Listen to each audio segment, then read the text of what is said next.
بسم اللہ الرحمن الرحیم نحمدہ و نصلی علی رسولہ الکریم۔ 40 احادیث کا سلسلہ ہم نے شروع کیا تھا، جس کی شروع والی حدیث تھی کہ جو شخص یہ 40 حدیث حضور اکرم صلی اللہ علیہ وسلم نے فرمایا، جو شخص یہ 40 میری امت کے فائدے کے لیے، نفع کے لیے، خیر کے لیے 40 حدیثیں یاد کرے گا، حفظ کرے گا اور ان لوگوں کو سنائے گا، تو اس کو کیا اجر ملے گا؟ ایک تو وہ قیامت کے دن اللہ پاک اس کو علماء میں اٹھائیں گے، دوسری بات اللہ پاک ان کو شہیدوں میں اٹھائیں گے، اور پھر فرمائیں گے کہ جس جنت کے جس دروازے سے چاہے تو داخل ہو جائے۔ تو ہم نے پڑھ لی اس کو، آپ حضرات یاد بھی کر لیں، انشاءاللہ بہت زیادہ فائدہ ہوگا۔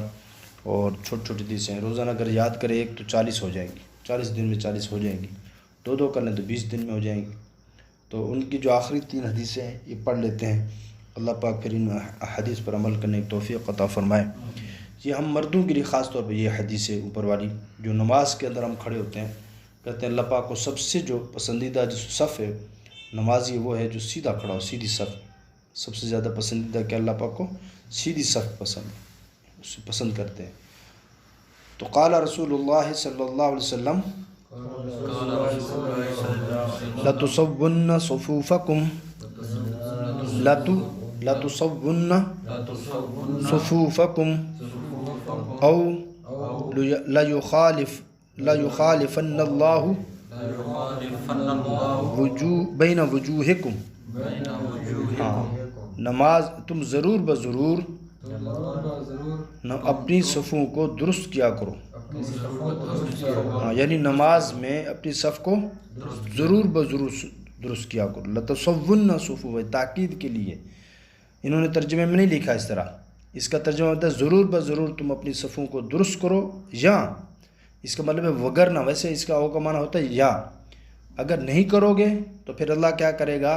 لا یخالفن اللہ بین وجوہکم، نہیں تو اللہ تعالیٰ تمہارے چہروں کو بدل دے گا۔ لفظی ترجمہ کیا ہے؟ تمہارے چہروں کو بدل دے گا۔ لا یخالفن اللہ بین وجوہکم، اللہ تعالیٰ تمہارے چہروں میں اختلاف ڈال دے گا۔ مفہوم کیا ہے؟ یعنی اللہ تعالیٰ تمہارے دلوں میں، تمہارے قلوب میں اختلاف ڈال دے گا، دلوں میں اختلاف ہو جائے گا۔ لوگ چہروں سے یہ بھی مراد ہو سکتا ہے کہ ایک دوسرے کا پھر چہرہ بھی آدمی دیکھنا پسند نہیں کرتا، جب کسی سے نہیں بنتی نا، کہتے اگر تہجد بھی پڑھ کے نکلے تو کیا کہتے ہیں؟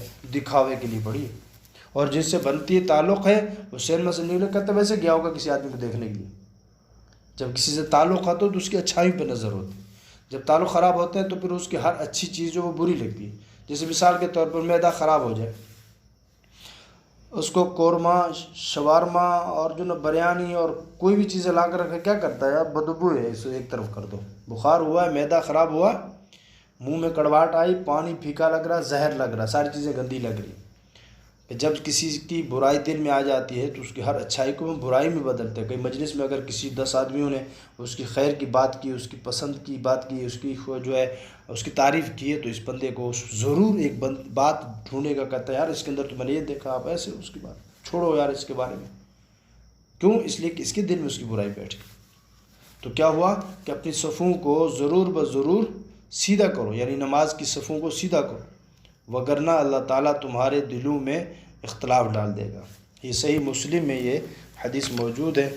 اچھا جی، دوسری، قال رسول اللہ صلی اللہ علیہ وسلم من صلی علی واحدۃ صلی اللہ علیہ عشرا، جو شخص مجھ پر ایک مرتبہ درود شریف بھیجتا ہے، اللہ تعالیٰ اس پر 10 مرتبہ رحمتیں بھیجتا ہے۔ جی ہاں، اب ہم نے پڑھ لیں اللہم صلی علی محمد وعلی آل محمد کما صلیت علی ابراہیم وعلی آل ابراہیم انک حمید مجید۔ اللہم بارک علی محمد وعلی آل محمد کما بارکت علی ابراہیم وعلی آل ابراہیم انک حمید مجید۔ اب ہم نے یہ 10 مرتبہ، ایک مرتبہ درود شریف پڑھ لیا، تو کتنی رحمتیں اللہ کی طرف سے آئی ہیں؟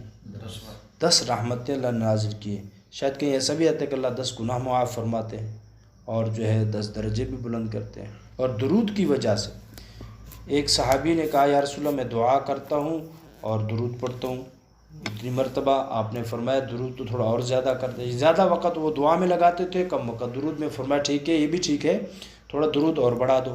انہوں نے کہا جی پھر ایسا کروں گا جس کا مفہوم ہے کہ 2 حصے دعا ہوگی، 1 حصہ درود ہوگا۔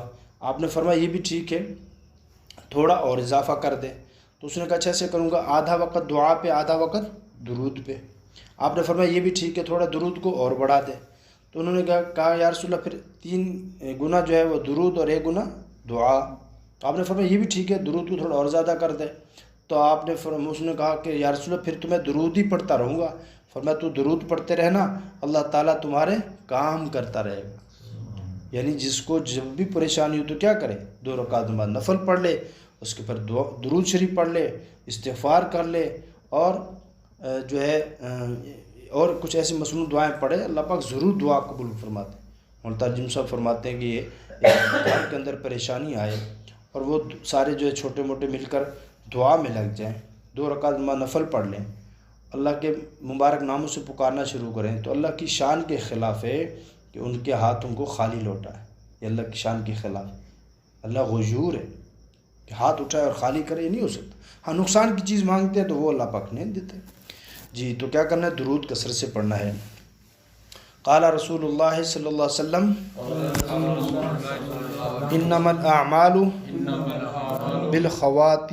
بخواتیمها، ہاں تمام اعمال کا دار و مدار خاتمے پر ہے۔ ہاں جب شروع والی حدیث کیا تھی، انما الاعمال بالنیات، نیتوں کو درست کر لینا۔ یہ ہم نے شروع کی تو اپنی نیت کو درست کر لے گا۔ ہم کیوں پڑھ رہے ہیں حدیثیں، کیوں پڑھ رہے ہیں؟ اس لیے پڑھ رہے ہیں کہ ان کے ذریعے سے ہم علم حاصل کر کے اس پر عمل کرنے کی کوشش کریں۔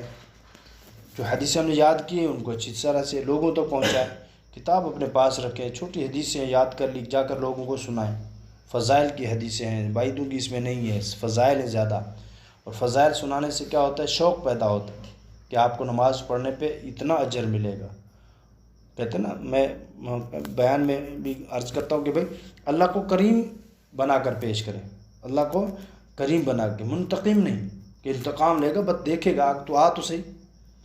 اللہ مسلمانوں کو یہ نہیں فرماتے، گناہ گاروں کو ضرور کہتے ہیں، لیکن موقع دیا اللہ نے۔ اور مثلا بچہ ہے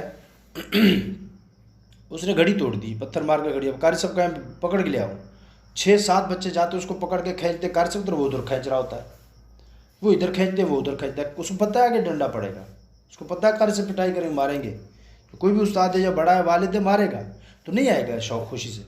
تو اللہ پاک کو کیا پیش کرنا ہے، کریم، ان اللہ کریم یحب الکرم، کہ اللہ پاک کریم ہے، کرم کو پسند فرماتے ہیں۔ اور ان اللہ جواد یحب الجود، اللہ سخی ہے، سخاوت کو پسند فرماتے ہیں۔ تو سخاوت یعنی اللہ کا کریم ہونا، یہ بنا کے پیش کرے۔ اور دوسرا کیا ہے کہ تمام اعمال کا جو دار مدار ہے وہ خاتمے پر ہے۔ خدا نہ خواستہ موت کے وقت کوئی ایسا جملہ زبان سے نکل گیا کہ ایمان سے خالی ہو گیا تو سارے اعمال کا صفایا ہو جائے گا۔ اور جو ہے ہاں ساری زندگی گناہوں میں گزاری، کفر کی حالت میں گزاری، اور موت کے وقت کلمہ نصیب ہو گیا تو ان الاسلام یہدم ما قبلہ ما کان قبلہ، جو اسلام کیا کرتا ہے پچھلے سب کو دھو دیتا ہے۔ پڑھے نہیں پڑھی حدیث پڑھی ہم نے اس میں کہ حج وہ ختم کر دیتا ہے ما قبل سارے گناہوں کو، اسی طرح ہجرت ختم کر دیتی ہے ما قبل سارے گناہوں کو۔ تو اسی طرح اسلام اگر اس نے کفر کی حالت میں ساری زندگی گزاری اور ایمان موت کو نصیب ہوا، سارے گناہ معاف، سیدھا جنت میں۔ من قال لا الہ الا اللہ مخلصا دخل الجنہ، جس نے اخلاص سے کلمہ پڑھا وہ جنت میں ضرور جائے۔ تو کیا کرنا ہے، ایک تو ہمارے اور ہم کیسے خاتمے کا اعتبار ہوگا، اس کے لیے ضروری، ہمیں پتہ ہی نہیں کب خاتمہ، ہمیں معلوم ہی نہیں خاتمہ کب ہو۔ اچانک آدمی رات کو سوتا ہے، صبح اٹھے گا تو اس کا آسان حل کیا ہے کہ خاتمہ ہمارا ایمان پر ہو۔ دیکھیں نمازیں دن میں 5 فرض ہیں، اور رمضان پورے سال میں 1 مہینہ، زکوٰۃ سال میں 1 دفعہ اگر آپ صاحب استطاعت ہے، حج زندگی میں 1 دفعہ فرض ہے، اور ایمان ہر وقت 24 گھنٹے ہر لمحہ فرض ہے کہ آپ ایسے اعمال کرتے رہیں جس سے ایمان نصیب ہو جائے موت کے وقت، جس سے کلمہ نصیب ہو جائے۔ ایسے گناہوں میں نہ مبتلا رہیں جس موت وقت کلمہ نصیب نہ ہو۔ تو اس کا خاتمہ تبھی ہوتا ہے کہ جب آدمی خیر کے اعمال میں لگا رہتا ہے، خیر کے اعمال میں لگے رہیں گے تو پھر تو انشاءاللہ، اس لیے کہتے ہیں ذکر کرتے رہیں گے، غیبت سے بچ جائیں گے، گالیوں سے بچ جائیں گے، تہمت سے بچ جائیں گے، اور بری باتوں سے بچ جائیں گے، جھوٹ سے بچ جائیں گے۔ اور اگر آپ زبان کو خالی چھوڑ دیں گے کچھ نہ کچھ، اور ہمارے سریکیوں کے لیے کیا بات، ہاں یہ تو ماں بہن کی گالی گلوت کو بات نہ شروع جو کرتے ہیں، جیسے برکت جہاں شروع ہوتی۔ یہ پہلے زمانے میں ویگن زیادہ چلتے تھے تو قوالی شریف لگا دیتے ہیں، قوالی اور شریف۔ علماء نے لکھا ہے کہ قوالی میں گانے سے زیادہ گناہ ہے، قوالی میں گانے سے زیادہ گناہ ہے، اس لیے کہ گانا اور ساز اس کا جوڑ ہے آپس میں، ڈھول دھماکے ہیں اور جو نا بانسریاں ہیں، سارنگی ہے، ان چیزوں کے ساتھ اس کا جوڑ ہے۔ قرآن کا، بزرگوں کے ذکر کا، حدیث کا، نبی علیہ السلام کا، قرآن کے اس کے ساتھ جوڑ ہی نہیں۔ نعوذ باللہ، لیٹرین میں کھڑے ہو کر سورہ یاسین پڑھنا شروع کر دے، نقل کفر نباشت، پیشاب اور ان چیزوں سے جو نا آپ قرآن کی کوئی آیت لکھے، تو اس لیے جو ہے نا بعض اس کو برکت کے لیے لگا دیتے۔ اللہ اچھا، ایک دفعہ میں لاہور میں جا رہا تھا، ویگن پہ بیٹھا ہوتا، اس نے صبح صبح قوالی لگائی، اب سواری ایک نہ، میں نے اس کو کہا یار اس برکت والی چیز کو بند کر، اللہ کرے گا انشاءاللہ ابھی آ جائیں گے۔ وہ اتفاق کے بعد اس نے بند کیا، لوگ آ گئے، وہ تھا اتفاق، میری کوئی وہ نہیں تھی، تو خوش ہو گیا وہ۔ تو اس میں گناہ ہے، تو اس لیے کیا کرنا ہے، زبان اگر خیر میں نہیں لگے گی تو اس سے چلنا تو ہے، اور اس کا نقصان کتنا بڑا ہے۔ فرمایا جرم و صغیر و جرم و عظیم، یہ چھوٹا سا گوشت کا لوتھڑا ہے، جرم اس کے بڑے ہے۔ ایمان لے آئے، زبان سے بولا جنت لی، کچھ غلط بولا تو سیدھا کفر کی حد تک پہنچ گیا، لڑائیاں لڑا دیتا ہے، قتل کرا دیتا ہے۔ اللہ تعالیٰ ہم سب کو ان احادیث پر عمل کرنے کی توفیق عطا فرمائے، اور ان کو آگے پھیلانے کی بھی توفیق عطا فرمائے۔ وآخر دعوانا الحمدللہ۔